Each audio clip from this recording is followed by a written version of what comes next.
Ya baik, masih ada waktu, kalau ada pertanyaan dipersilahkan. Ya silakan. Baik, selamat malam Bante, Namo Buddhaya. Oke, lagi-lagi saya bertanya Bante, mohon maaf ya sebelumnya. Oke Bante, ada sedikit pertanyaan saya. Jika Bante mengingat 8 tahun yang lalu, saya pernah bertanya ke Bante. Iya. Waktu Pak Baja Atasilani di Mendut Bante. Oh, pernah ikut ya? Iya. Nah, jadi jadi waktu itu ada anak yang bertanya ke Bante bahwasannya gimana sih kita yang masih mencari jati diri, lalu bagaimana konsep anatta. Nah, waktu itu apa yang saya simpulkan ternyata bahagia itu ketika kita bisa menerima perubahan kayak gitu.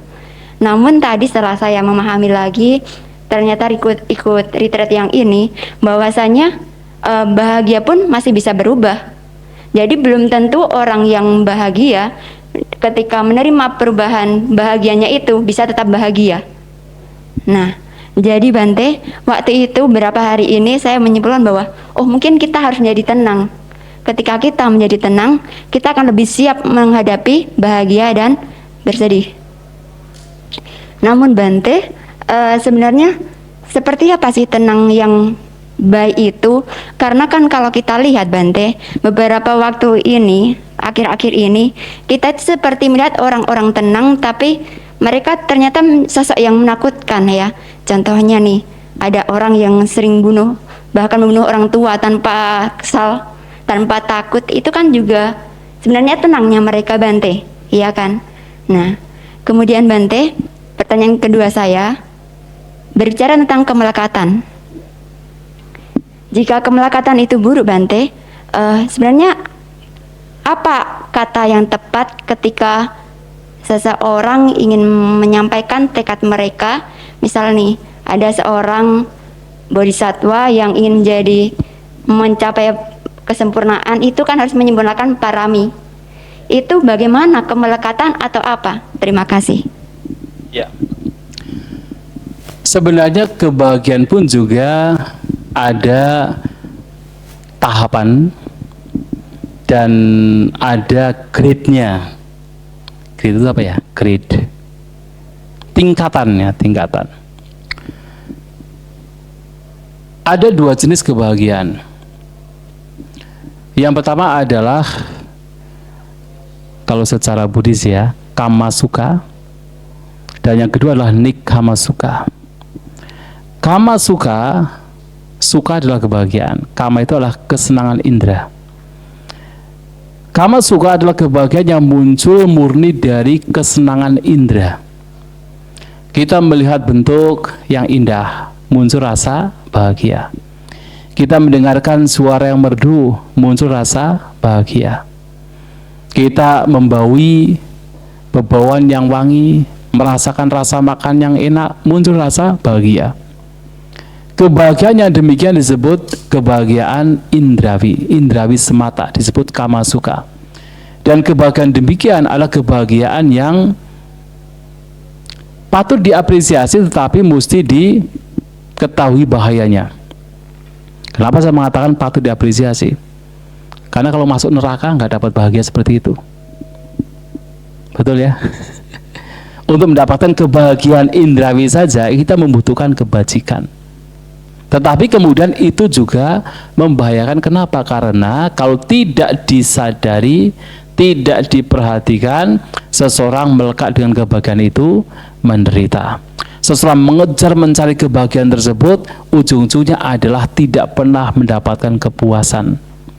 Karena seberapapun kebahagiaan indrawi yang seseorang peroleh, orang demikian tidak akan pernah merasa cukup. Disebut unnuloko atitu tanhada. Unnuloko artinya adalah selalu merasa kurang. Betul ya? Kan orang mendapatkan satu hal ini, misalnya seseorang ketika mendapatkan uang misalnya 1M, bahagia tidak? Bahagia tidak? Hah? Shock. Bahagia kan? Tapi kan sebenarnya sementara. Mungkin setelah beberapa hari mungkin gitu ya, bahagianya lenyap. Ingin dapat apa? 2M. Dapat pula 2M. Bahagia tidak? Bahagia. Tapi kemudian sementara. Setelah itu kemudian ingin dapat apa? 3M. Terus begitu. Nggak pernah ada habisnya. Selalu merasa kurang. Ya buktinya kalau kita perhatikan kan baca orang super kaya kan. Padahal ya umurnya sudah tua. Tapi masih korupsi.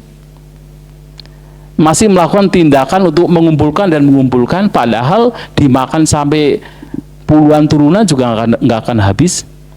Ibaratnya begitu kan. Tapi tetap mengumpulkan. Kenapa?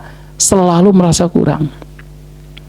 Kebahagiaan yang muncul dari kesenangan indera itu tidak bisa memberikan puas yang sebenarnya. Orang selalu merasa kurang, tidak terpuaskan hati itu, dan pada akhirnya apa? Tanhadasu, diperbudak oleh keinginannya sendiri, semakin menderita. Dan pada akhirnya kalau tidak hati-hati lagi, orang melakukan tindak kejahatan hanya untuk apa? Mencari kesenangan yang sebenarnya tidak pernah terpuaskan. Itu bahayanya. Dan ujung-ujungnya kalau sudah melakukan demikian, meninggal, masuk neraka, bahaya lagi. Itu terjadi. Maka Sang Buddha mengatakan, apa sadakama bahu duko adinawu bawa bio, bahwa kenikmatan indera itu memberikan sedikit kepuasan, tetapi memunculkan banyak penderitaan, dan lebih banyak lagi adalah bahayanya. Itu yang mesti diperhatikan. Tapi kemudian seseorang mengembangkan hal-hal yang baik, muncullah kebahagiaan yang lain. Misalnya apa? Misalnya melihat, sebagai contoh yang simpel saja, melihat objek yang menyenangkan, muncul rasa bahagia. Tapi kemudian ingat dengan realitas, ini pun juga tidak kekal. Ini tidak bisa dipertahankan. Maka muncullah pelepasan terhadap kemelekatan, terhadap perasaan yang menyenangkan. Ketika muncul pelepasan, bisa muncul rasa bahagia. Tapi bahagia yang lain. Bahagia yang muncul dari apa? Dari kondisi batin yang baik. Kondisi batin yang bajik. Dan bahagia seperti itu disebut nekama sukha. Kebahagiaan karena meninggalkan hal-hal yang buruk. Dan nekama sukha inilah yang lebih baik daripada kebahagiaan yang biasa, yang tadi bahagia karena apa? Kenikmatan indera. Nekama sukha ini yang mesti dikembangkan, tapi ini pun juga sifatnya tidak kekal. Selama pikiran tidak kokoh, selama bibit-bibit pikiran buruk itu masih ada, maka terkadang penderitaan yang muncul karena pikiran buruk masih muncul. Kebahagiaan karena meninggalkan pikiran-pikiran buruk itu tidak bertahan. Kenapa? Yang buruk-buruk ini masih ada. Maka yang kebahagiaan karena meninggalkan yang buruk-buruk ini pun juga terkadang muncul, terkadang lenyap, terkadang muncul, terkadang lenyap. Tidak kekal. Maka itulah yang kemudian terus diperjuangkan untuk sampai menjadi kokoh. Kebahagiaan yang muncul karena meninggalkan pikiran-pikiran yang buruk, sampai itu menjadi kokoh. Nah, itu yang mesti untuk diperjuangkan bahkan dalam meditasi. Tapi kan tetap tidak kekal. Yang tidak kekal ini pun, walaupun itu adalah kebahagiaan yang muncul karena pikiran yang buruk itu berkurang atau tidak ada, kalau dilekati menderita lagi. Maka lagi dan lagi ingat bahwa kemelekatan inilah yang membuat seseorang menderita. Walaupun itu kebahagiaan yang baik, tetapi ketika dilekati itu membuat seseorang menderita. Nah, kalau seseorang berbicara ketenangan, maka ketenangan itulah yang mesti dikembangkan. Bukan ketenangan karena apa? Karena ketidaktahuan tentang mana yang buruk, mana yang tidak, yang baik. Seperti psikopat. Mungkin tenang ketika membunuh gitu kan, tapi kan dia tidak tahu ini baik, ini buruk, dia tidak tahu. Tapi ketenangan yang dikembangkan di sini ada ketenangan yang muncul dari pengetahuan, ini buruk, ini baik. Yang buruk dilenyapkan, yang baik itu dikembangkan. Itu yang membedakan.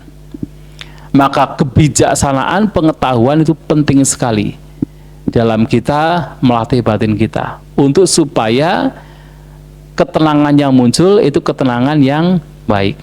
Makanya kan ada istilah sama samadhi, micca samadhi. Sama-sama ketenangan. Tapi sama samadhi adalah ketenangan yang benar, micca samadhi adalah ketenangan yang salah. Nah, sama samadhi, ketenangan yang benar harus berangkat dari apa? Sama didi, dari pandangan yang benar. Kebijaksanaan. Jadi kebijaksanaan dan seterusnya kemudian memunculkan ketenangan atau konsentrasi yang benar.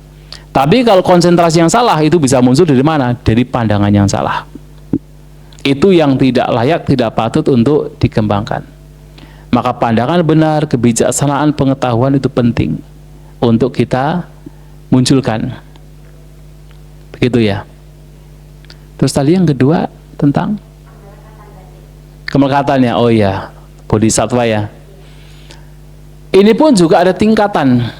Walaupun kemelekatan itu, kemelekatan, kemudian nafsu keinginan, kemudian kesombongan atau pembandingan itu buruk, tapi dalam tahapan tertentu terkadang masih dibutuhkan. Masih dibutuhkan. Sang Buddha menyampaikan begini suatu kali. Seseorang melenyapkan tanha itu adalah nafsu keinginan, bersandar pada nafsu keinginan. Seseorang melenyapkan pembandingan di sini membanding-bandingkan, di situ ada ego, ada keakuan, tapi dengan apa? Dengan pembandingan, dengan ego juga, dengan keakuan juga, melenyapkannya. Contohnya seperti apa? Contohnya, mungkin ada kasus di mana Sang Buddha mengatakan bahwa siswa ini telah terbebaskan, kotoran batinnya telah padam. Teman dari siswa ini kemudian berpikir, masa sih kalau dia bisa, saya juga harus bisa. Nah, ketika berpikir saya harus bisa, dia berjuang tanpa menyerah untuk supaya seperti siswa yang dikatakan telah terbebaskan, dan akhirnya berhasil dengan perjuangannya. Tetapi coba lihat, ketika siswa ini mengatakan dan berpikir kalau dia bisa, saya juga harus bisa, itu adalah tanha. Itu adalah pembandingan, kesombongan juga. Tapi dibutuhkan, seperti bodhisattva tadi, membutuhkan juga, membutuhkan tekad. Tapi tekad pun pada akhirnya adalah kotoran batin loh. Diawali dengan tekad. Diawali dengan tekad, adhidhana namanya. Tekad untuk terbebaskan. Tetapi kemudian ketika terbebaskan, ya tekad itu pun juga lenyap. Adhidhana juga mesti lenyap. Maka salah satu yaitu 10 persepsi yang disampaikan Sang Buddha untuk dikembangkan, ada 10 persepsi. Ada anatasanya, persepsi tentang tanpa aku, anicasanya, persepsi tentang ketidakkekalan. Ada salah satu persepsi namanya anicca abhiratasanya.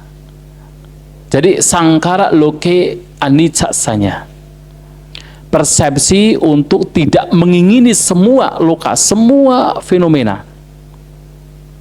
Dan di situ salah satunya adalah bahkan adhidhana pun juga mesti lenyap. Adhidhana. Tetapi kan untuk mengawali terkadang adhidhana itu mesti muncul. Tekad itu mesti muncul. Kemelekatan terhadap yang baik itu masih muncul. Tetapi kan kemudian itu untuk mengawali. Maka kalau kemudian semua itu harus lenyap, ya kasihan mereka para apa itu yang motivator ya. Saya harus bisa gitu kan, loh kan saya ada keakuan gitu. Padahal itu juga dibutuhkan, di awal harus dibutuhkan, memang harus dibutuhkan. Itu bukan sesuatu yang salah. Tapi kemudian dalam prosesnya ya itu pun juga suatu saat mesti ditinggalkan. Di awal, untuk awal itu harus. Anda datang ke sini juga ada nafsu keinginan, ya toh, untuk menjadikan, namanya bawah tanah, untuk menjadi apa? Ya menjadi lebih baik. Itu juga sebab penderitaan, tetapi diawali dengan hal demikian. Mau tidak mau. Maka kita juga tidak perlu takut juga untuk mengawali dengan hal-hal selama itu masih ada manfaatnya. Tapi setelah sampai di sini kan mesti lenyap juga toh. Mesti lenyap. Karena kalau tidak lenyap, sudah sampai di sini, saya ingin datang ke PDA, ke Padepokan dapat di Parama, itu kan langsung keinginan. Sampai di sini masih berpikir demikian, namanya bodoh. Harus lenyap juga. Untuk mengawali harus ada keinginan untuk sampai di sini. Ada keinginan untuk meditasi. Tapi kan sampai di sini kan mesti lenyap. Jadi kita harus tahu kapan mesti memunculkan keinginan, kapan mesti melenyapkan keinginan. Begitu ya? Iya. Iya, baik. Mungkin satu lagi, silakan ya.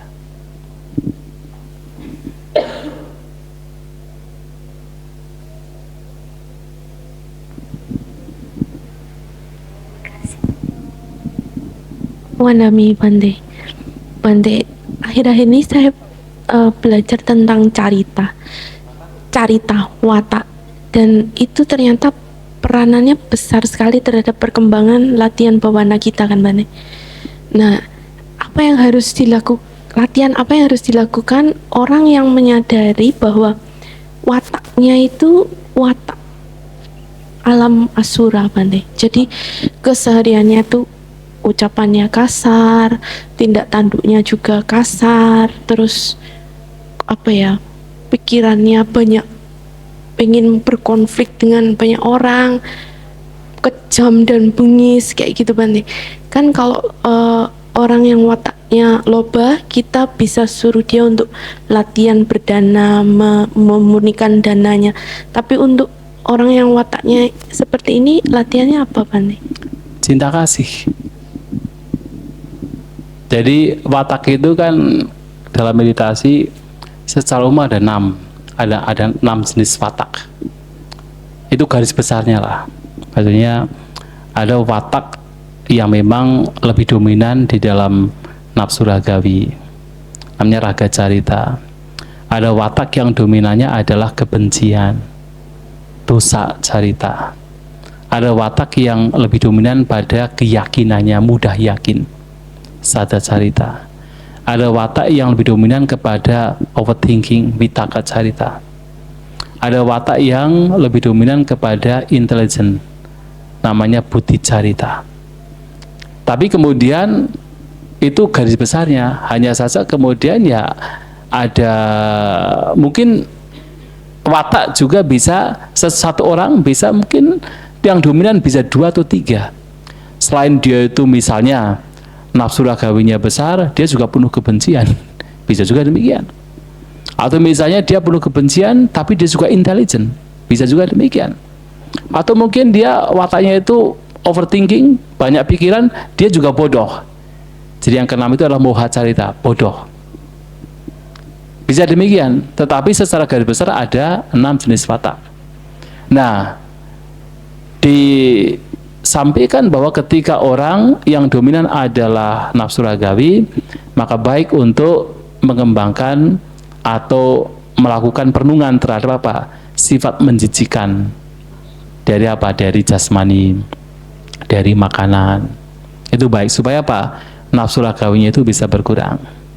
Kalau misalnya wataknya adalah kebencian, kalau tadi kan seperti suka marah-marah, suka berkonflik, kejam, itu kebencian, dosa carita.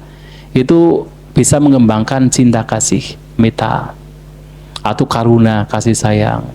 Karuna kasih sayang bisa juga misalnya diajak untuk berdana, membantu yang menderita. Itu tidak harus kemudian langsung bermeditasi, merenungkan dalam batin, kadang sulit. Tapi diajak untuk melakukan tindakan-tindakan yang berasosiasi dengan kasih sayang.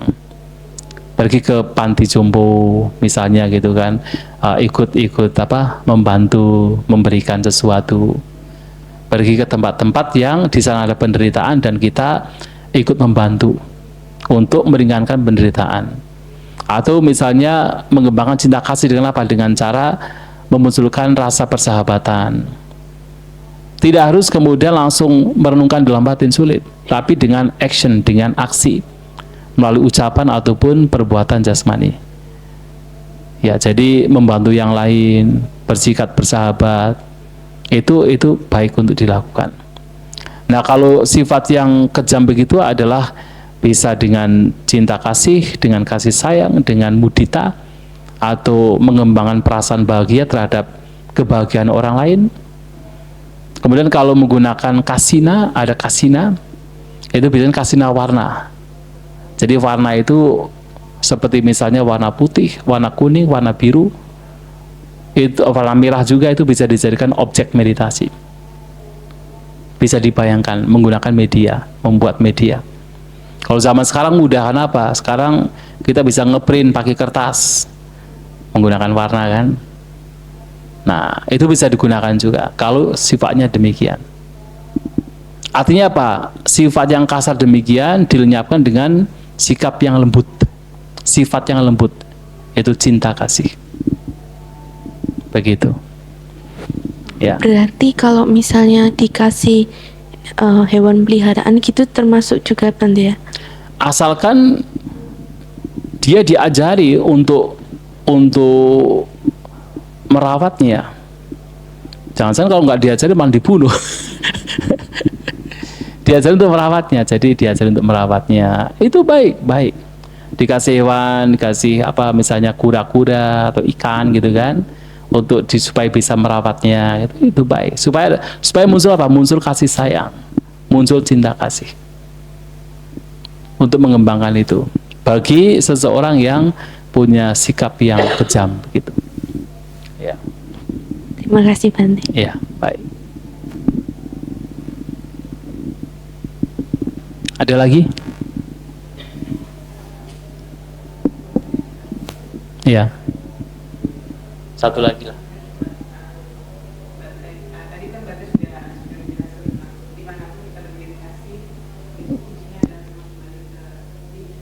Ya.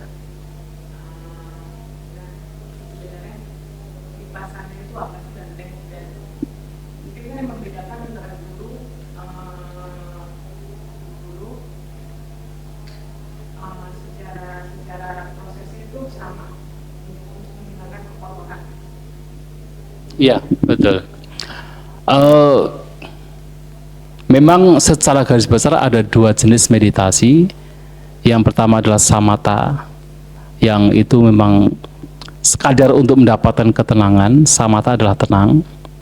Yang kedua adalah vipassana atau meditasi untuk melihat realitas, pandangan terang, melihat realitas. Dua jenis meditasi ini yang sangat membedakan sekali adalah satu, walaupun tujuannya sama. Tujuan meditasi tidak lain adalah untuk melenyapkan kotoran batin, tujuannya. Hanya kemudian memang kotoran batin yang halus itu memang bisa dilenyapkan dengan pengembangan vipassana. Dan yang membedakan sekali adalah dalam vipassana persepsi aku, persepsi diri, persepsi makhluk itu mesti dilenyapkan. Kemudian persepsi ketidakkekalan itu dikembangkan. Persepsi ketidakkekalan, persepsi tanpa diri itu mesti dikembangkan. Tetapi di dalam meditasi samatha, keakuan masih bisa di sana. Orang bisa menjadi baik. Mengembangkan cinta kasih itu baik. Itu baik. Tapi hanya sampai kepada ketenangan saja. Kenapa? Karena persepsi makhluk masih ada di sana. Persepsi diri masih ada di sana. Lalu objeknya aja makhluk. Semoga saya berbahagia, bebas dari kebencian. Semoga mereka berbahagia, bebas dari kebencian dan seterusnya. Itu kan makhluk objeknya. Maka persepsi makhluk, persepsi aku, persepsi diri masih ada. Hanya itu sudah baik. Nah, tetapi kemudian dalam vipassana, bahkan persepsi aku pun juga mesti dilenyapkan, diganti dengan apa? Anatasanya, persepsi tanpa aku, tanpa diri. Itulah kenapa sejak mungkin 2 hari yang lalu saya sampaikan bahwa dalam melihat objek, melihat itu sebagaimana adanya, tanpa mengidentifikasi bahwa ada diri di sana, ada aku di sana, ada makhluk di sana, hanya sekadar fenomena, itulah vipassana. Nah, kalau masih ada persepsi diri, persepsi aku, persepsi makhluk di sana, ya orang bisa tenang, tetapi masih samatha. Itu yang membedakan. Hanya saja ya praktek seperti ini sebenarnya tidak bisa hanya sekedar 4 hari, 5 hari, nggak bisa. Karena banyak hal yang mesti dipahami. Tetapi lama-kelamaan ketika sudah terbiasa dengan retreat akan tahu, akan bisa membedakan kok. Selama kita misalnya masih ada persepsi makhluk, yaitu masih samatha. Contohnya misalnya kita meditasi jalan. Meditasi jalan ini apakah samatha atau vipassana? Ya bisa samatha, bisa vipassana, tergantung dari persepsi yang dikembangkan di sana. Kalau dalam meditasi jalan kita sadar kita berjalan, tetapi kita pun juga masih melihat bahwa ada aku yang sedang berjalan, ada makhluk yang sedang berjalan, ada persepsi aku, persepsi diri, itu masih samatha.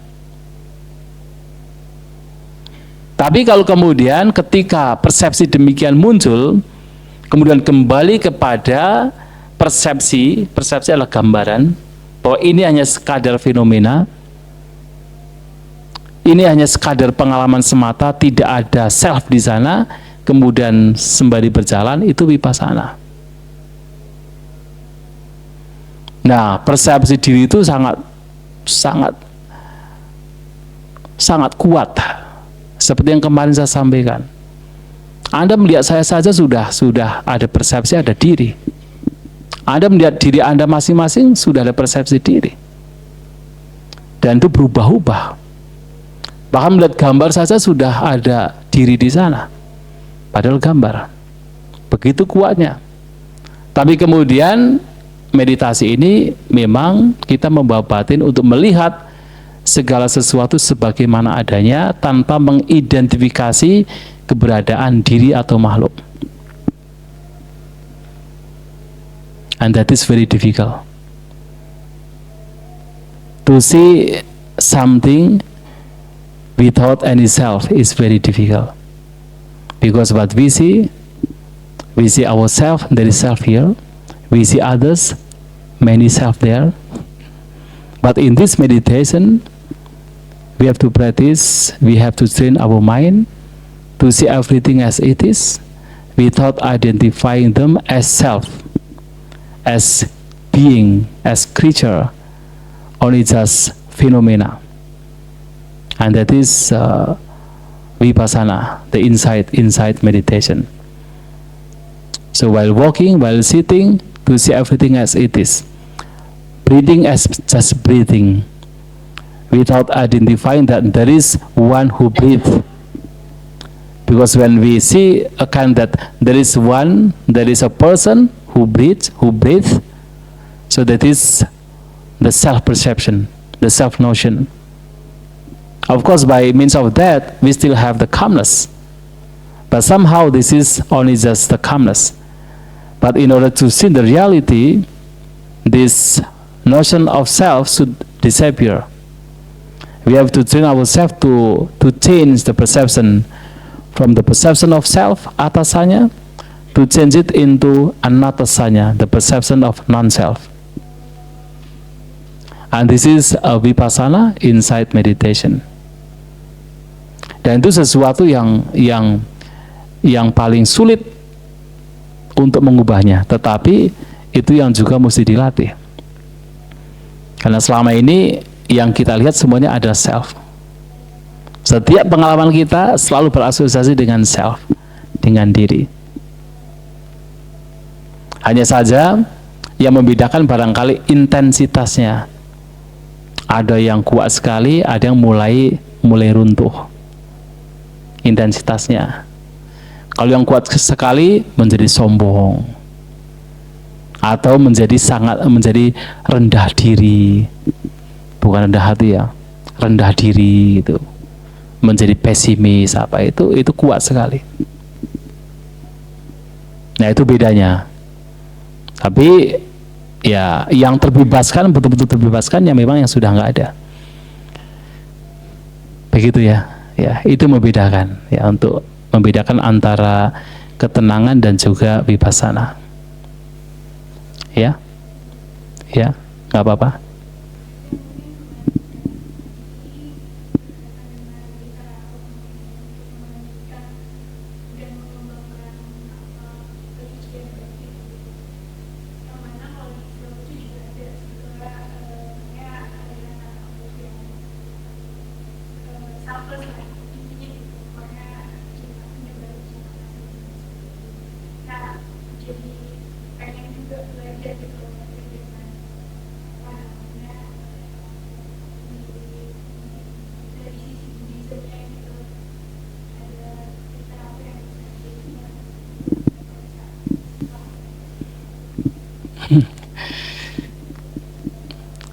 Tipitaka, kitab suci agama Buddha, itu sangat banyak ya.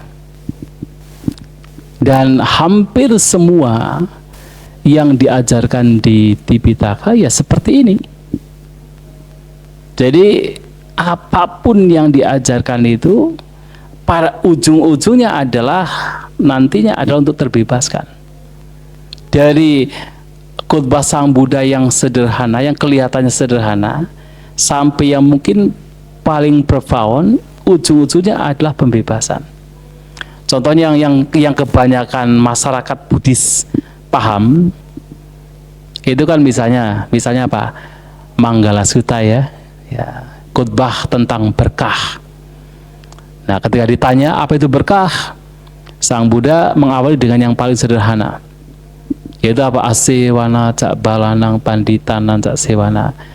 Jadi berasosiasi dengan orang bijak, tidak berasosiasi dengan orang yang tidak bisa, menghormati yang patut dihormati. Kemudian dalam kehidupan berkeluarga misalnya menyokong orang tua, menyokong anak istri, mempunyai pekerjaan yang baik dan seterusnya. Tapi nanti ujung-ujungnya apa? Di terakhir, Buddhasa lokadamehi citang yasana kampati. Walaupun disentuh oleh hal-hal yang bersifat duniawi, batin tidak tergoyahkan. Asokang wirajang kemang, jadi tiada sedih. Asoka, wiraja, tanpa noda, kema, betul-betul safety.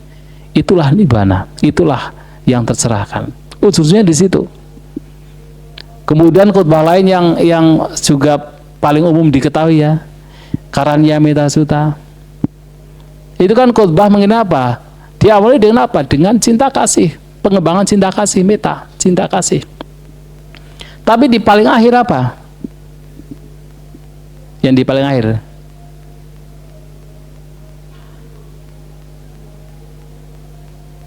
silawa dasanena sampano. Seseorang mesti punya moralitas yang baik dan juga memiliki darsana, sama dengan vipassana, memiliki insight, pandangan terang. Yang mana Pak? Nahi jatuh gabas yang punaretiti. Untuk apa? Supaya tidak terlahirkan kembali di rahim manapun, dengan kata lain terbebaskan. Ujung-ujungnya seperti itu. Apalagi khotbah-khotbah lain. Nah, Sang Buddha kalau dalam literatur itu ada banyak teks. Bahkan misalnya ada satu teks namanya Sangyutta Nikaya. Jadi Sutta Pitaka itu misalnya ini ada Tipitaka ada 3 keranjang, yang ada Vinaya, kemudian ada Sutta Pitaka, ada Abhidhamma Pitaka. Nah, Sutta Pitaka misalnya itu ada 5 kelompok. Nah, salah satu kelompok misalnya namanya Sangyutta Nikaya. Sangyutta Nikaya itu ada lebih dari 7.000 sutta, 7.000 khotbah. Yang baru saya sampaikan baru 2 khotbah. Itu baru satu teks ya, namanya Sangyutta Nikaya. Itu lebih dari 7.000. Ada lagi Anguttara Nikaya, lebih dari 9.000 khotbah. Lah bayangkan Sang Buddha kan 45 tahun mengajarkan, jadi kan banyak sekali. Tapi nanti ujung-ujungnya sama. Ujung-ujungnya adalah untuk membebaskan batin dari pengotor batin. Ujung-ujungnya di situ. Dengan berbagai macam cara Sang Buddha mengajarkan ajaran beliau dengan berbagai macam cara. Tapi nanti ujung-ujungnya adalah untuk pembebasan batin, bebas dari pengotor batin. Maka semuanya, sehingga tidak ada literatur khusus yang, tapi semuanya mengacu ke sana semuanya. Maka ada kemudian mengatakan ujung-ujungnya nanti apa? Ujung-ujungnya ya, tidak melakukan semua kejahatan, melakukan semua hal yang baik, dan berjuang untuk membersihkan batin. 3 itu ujung-ujungnya. Semua hal yang buruk mesti jangan dilakukan. Sabbapa pasa akaranang. Melakukan semua hal yang baik, kusala supa sambata. Yang ketiga, satcita pariodapanang, membersihkan batin dari kotorannya. Ujung-ujungnya di situ. Tapi kan mesti diperjelas lagi, apa yang buruk itu apa, yang baik-baik itu apa, kan begitu. Jadi tidak ada literatur yang secara khusus sekali seperti mungkin yang tadi Sufi ya. Ya. Iya.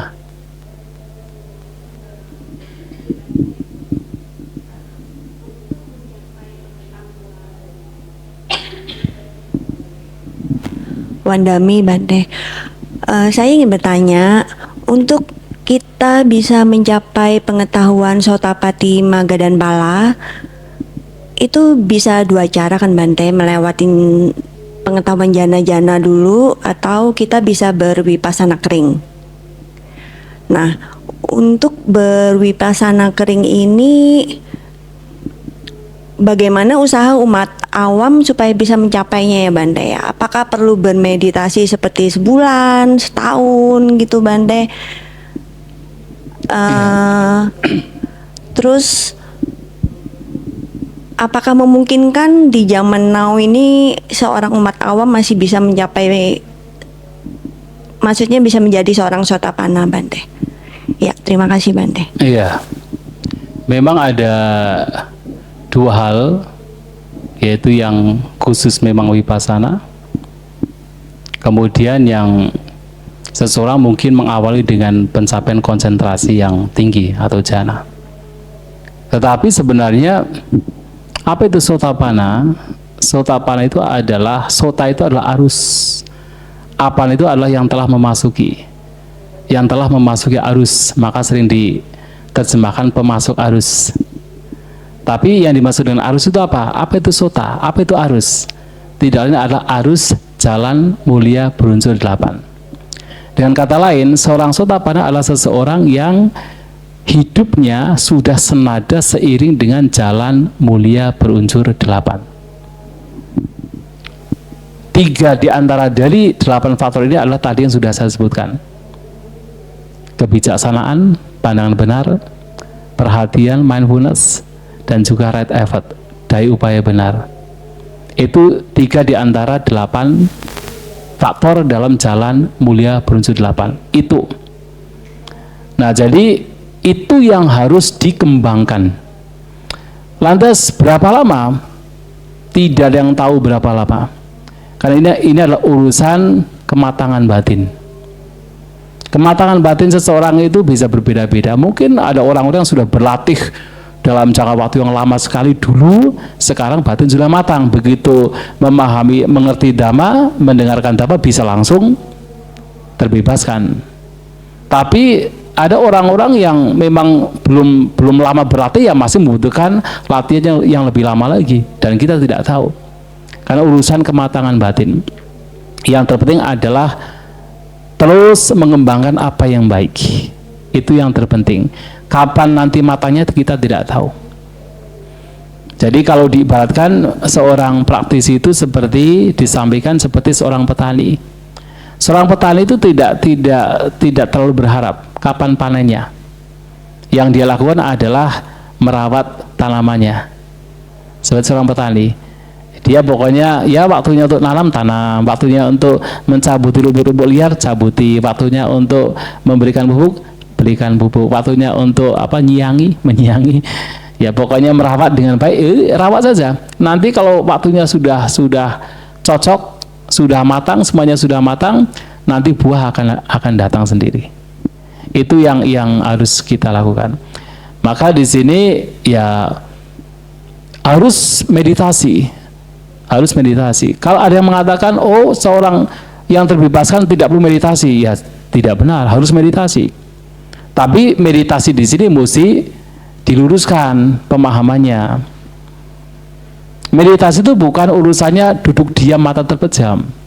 Tapi seperti yang kemarin saya sampaikan, seperti misalnya Patacara ya. Ketika berjalan, ketika melihat air, ketika kembali ke kuti, semua dilakukan dengan penuh perhatian.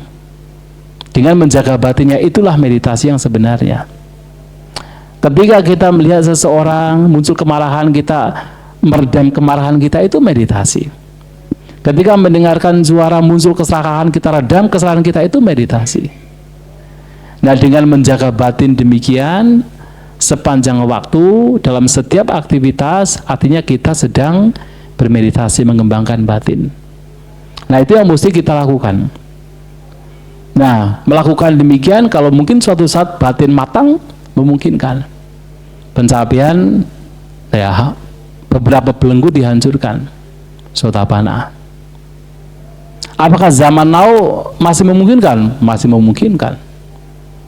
Selama pernah Sang Buddha ditanya oleh seorang pengembara mengenai pencapaian demikian. Apa jawaban Sang Buddha? Selama jalan mulia berunsur 8 masih dipraktikkan, maka 4 jenis manusia tidak akan pernah kekurangan di dunia. 4 jenis manusia tadi, Sotapanna, Sakadagami, Anagami, seperti yang saya ceritakan. Vitaka itu menyuruh istrinya untuk pergi. Arahat itu tidak akan kekurangan di dunia selama jalan mulia berunsur 8 itu masih dipraktikkan, dikembangkan secara maksimal. Nah, itu yang mesti dilakukan, dan mengembangkan jalan ini adalah meditasi. Tanpa saya memberikan penjelasan mengenai jalan mulia berunsur 8, yang Anda lakukan beberapa hari ini adalah praktek jalan mulia berunsur 8. Pandangannya dibenarkan, kemudian cara berpikirnya menjadi benar, ucapannya benar, apalagi Noble Silent ya. Perbuatannya benar, tidak merugikan makhluk lain kan. Kemudian mata pencarian jelas benar, karena mata pencarian di sini adalah manifestasi dari ucapan dan perbuatan jasmani. Kalau dua benar, maka mata pencarian juga menjadi benar. Daya upayanya menjadi benar, karena mengupayakan yang buruk untuk lenyap, yang baik untuk dikembangkan. Kemudian perhatiannya menjadi benar. Mindfulness, all the time you are mindful. Dan ketika kemudian yang 7 ini benar, maka ketika muncul ketenangan, itu ketenangan yang benar, konsentrasi yang benar. Maka Anda sebenarnya bermeditasi mengembangkan jalan mulia berunsur 8. Dan itu adalah jalan yang mesti dikembangkan untuk membebaskan batin dari pikiran-pikiran yang tidak bermanfaat. Dan ketika batin matang, ya salah satunya adalah beberapa belenggu batin yang membelenggu, yang mengotori itu padam. Begitu yang mesti dilakukan. Ya. Cuman Bante, kalau balik lagi ke kehidupan berumah tangga dan lain-lain itu agak sulit Bante, karena penuh dengan tantangan Bante. Nah, ini maksudnya bagaimana maksudnya kita supaya bisa on the track gitu Bante. Terus mungkin ada tip-tip dari Bante, mungkin setiap berapa lama sekali kita harus ikut Vipassana lagi gitu Bante, atau gimana Bante? Terima kasih Bante. Ya memang seperti yang tadi disampaikan, memang sebagai berumah tangga itu memang lebih sulit, mau tidak mau.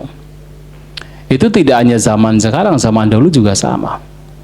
Kalau kita perhatikan di literatur Buddhis, di Tipitaka itu kan banyak cerita Ada berumah tangga atau anak berumah tangga yang mendengarkan wejangan dari Sang Buddha kemudian berpikir, kehidupan berumah tangga itu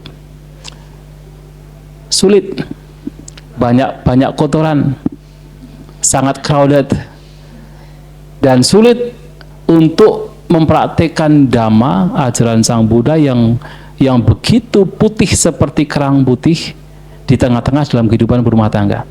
Sementara pabaja abokase, kehidupan sebagai pabaja seperti kami itu seperti ruang terbuka, bebas untuk mempraktikkan maksudnya. Itu memang mau tidak mau seperti itu, memang tidak mau seperti itu. Itu tidak bisa dipungkiri. Hanya saja ada orang-orang walaupun sebagai berumah tangga yang memang ya dengan kondisi batin yang sudah sangat baik, sudah sangat matang, walaupun mereka di tengah-tengah hal yang sebenarnya sulit, mereka masih bisa berkembang sekali batinnya. Kan seperti tadi cerita Anatta Pindika gitu kan, berkembang sekali batinnya walaupun sebagai seorang berumah tangga. Bahkan Raja Bimbisara, raja yang begitu menguasai wilayah yang sangat besar, juga berkembang sekali batinnya, memungkinkan. Yang terpenting adalah apa? Ya selalu kembali kepada diri sendiri, selalu melihat ke dalam batin. Apapun yang terjadi, selalu melihat ke dalam batin untuk tidak mencari alasan membenarkan kotoran batin. Itu saja. Setidaknya adalah ketika muncul kotoran batin, mengakui bahwa ini adalah kotoran batin dan ini salah. Setidaknya. Lebih baik lagi adalah tidak hanya mengakui ini kotoran batin, tapi berjuang untuk melenyapkannya, walaupun dalam kehidupan yang lebih sulit. Itu yang harus dilakukan. Dan kapan itu akan memberikan hasil yang sangat maksimal, ya yang terpenting lakukan saja. Tapi kalau itu dilakukan, ya walaupun tidak sampai kemudian beberapa belum lupa, dan paling tidak kita tahu bahwa ada perubahan dalam batin kita menjadi lebih baik. Begitu. Ya. Iya. Iya, boleh. Malam terakhir. Iya.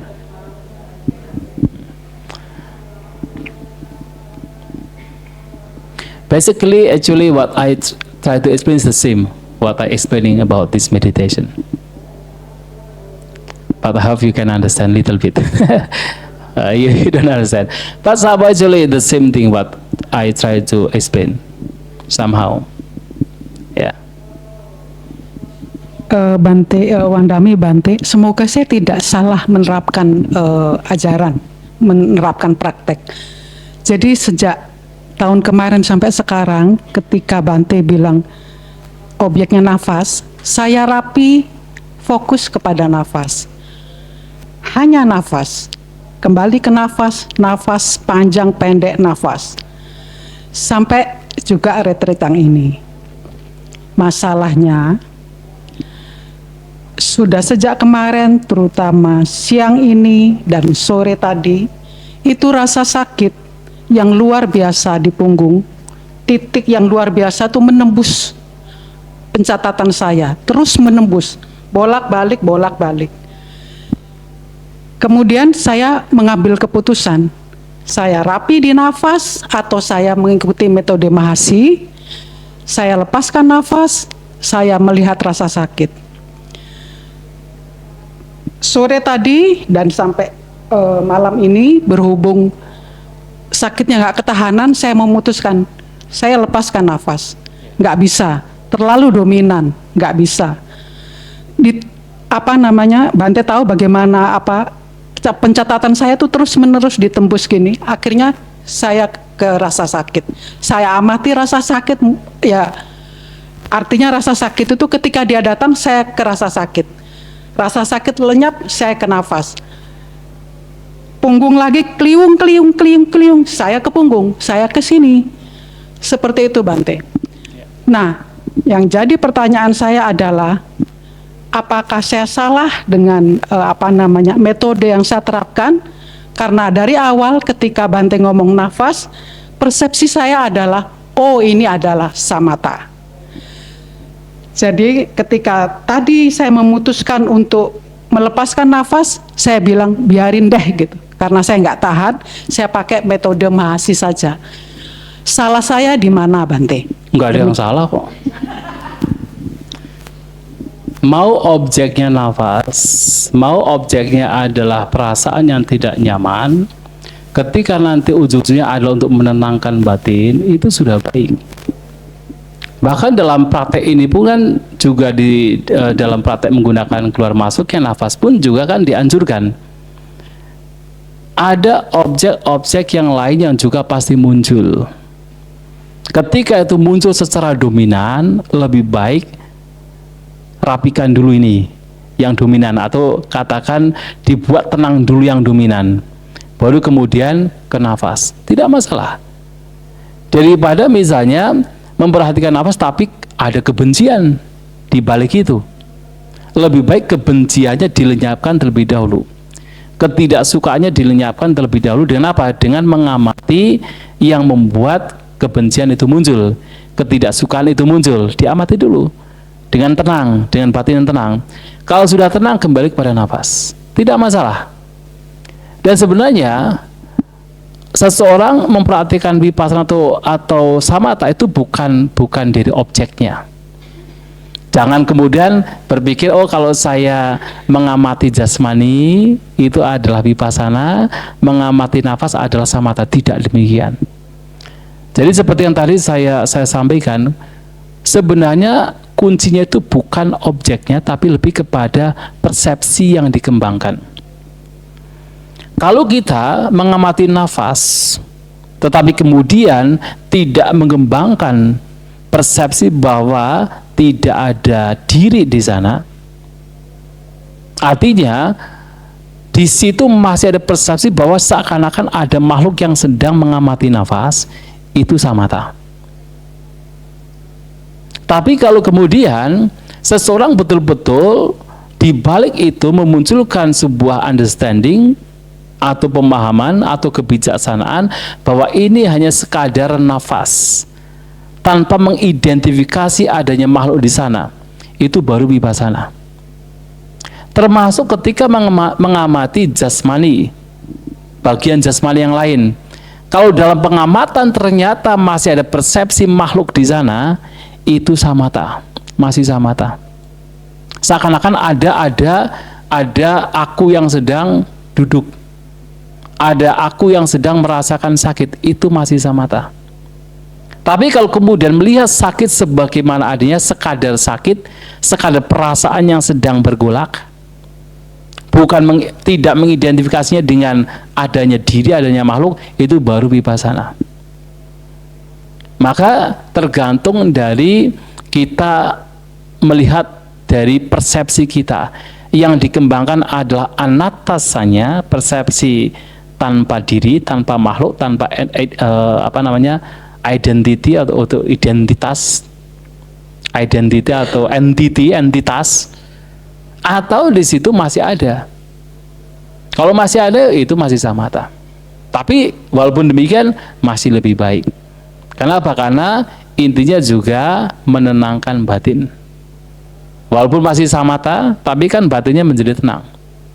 Dengan kita mengamati sakitnya, walaupun masih ada semacam persepsi makhluk di sana, persepsi diri di sana, tapi kan batinnya menjadi tenang.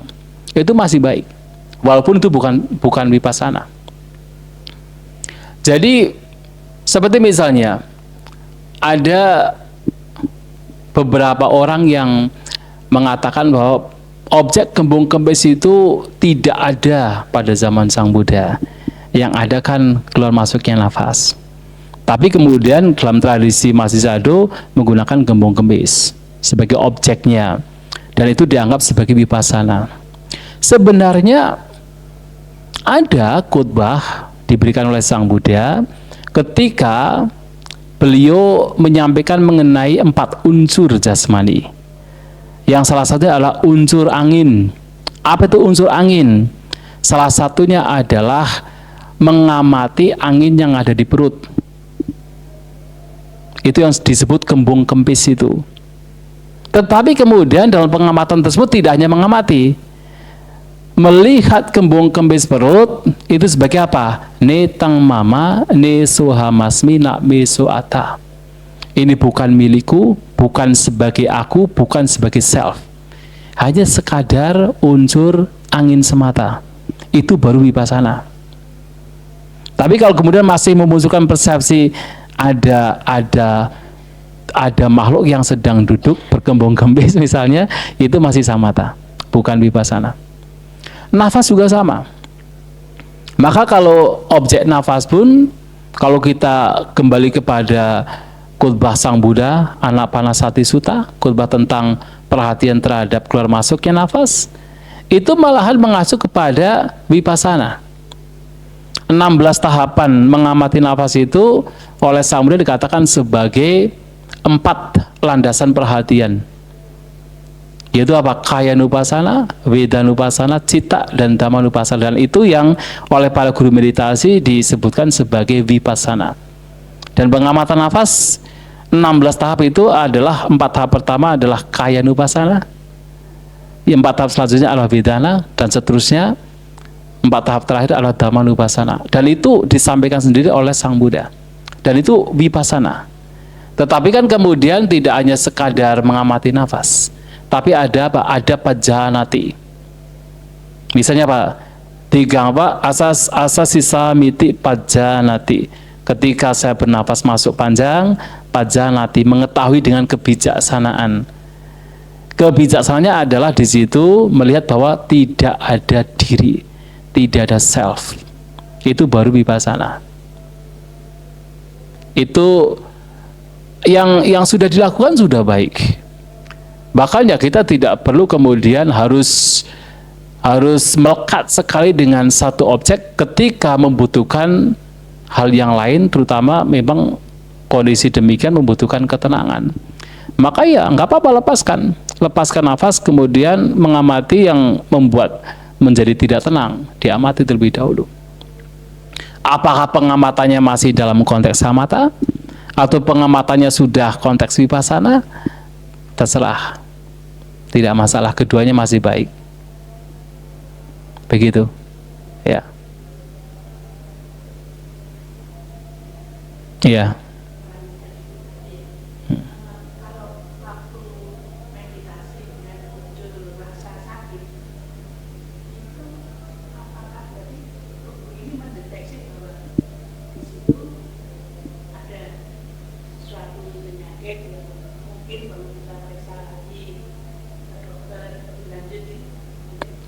Ya, tidak harus demikian. Memang dalam bermeditasi karena kita tenang, maka sakit yang kecil pun bisa menjadi kelihatan intens. Jangankan yang sakit. Sedangkan misalnya ketika kita tidak bermeditasi, kita digigit nyamuk, kadang nggak terasa kan? Tapi begitu meditasi, begitu digigit, terasa sekali kan? Karena perhatian sedang berada pada jasmani, perhatian kita. Maka begitu ada sesuatu yang paling dominan, itu menjadi terasa intens. Maka mungkin memang ada sakit pada jasmani kita. Tapi ketika kita dalam kondisi tidak bermeditasi, tidak terasa. Ketika duduk meditasi karena kita mengamati jasmani, maka menjadi terasa. Apakah kemudian harus dicek? Ya tidak harus juga. Tapi kalau memang intens sekali, ya bisa dicek juga. Silakan. Ya.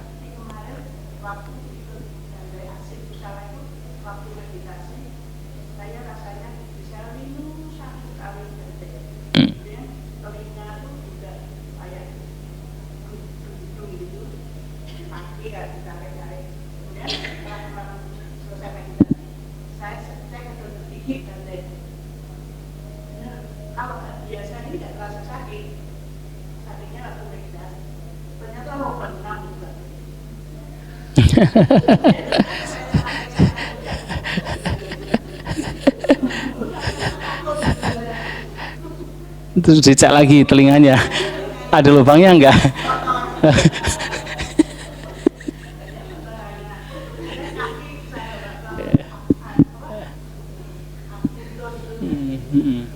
Ya baik juga sih. Ya memang.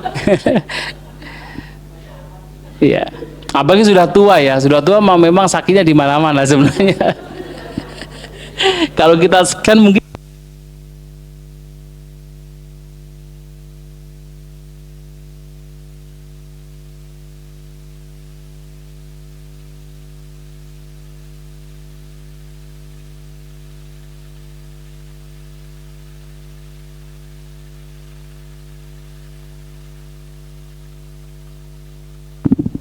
baru kemudian dia betul tahu ada sakit dengan jelas.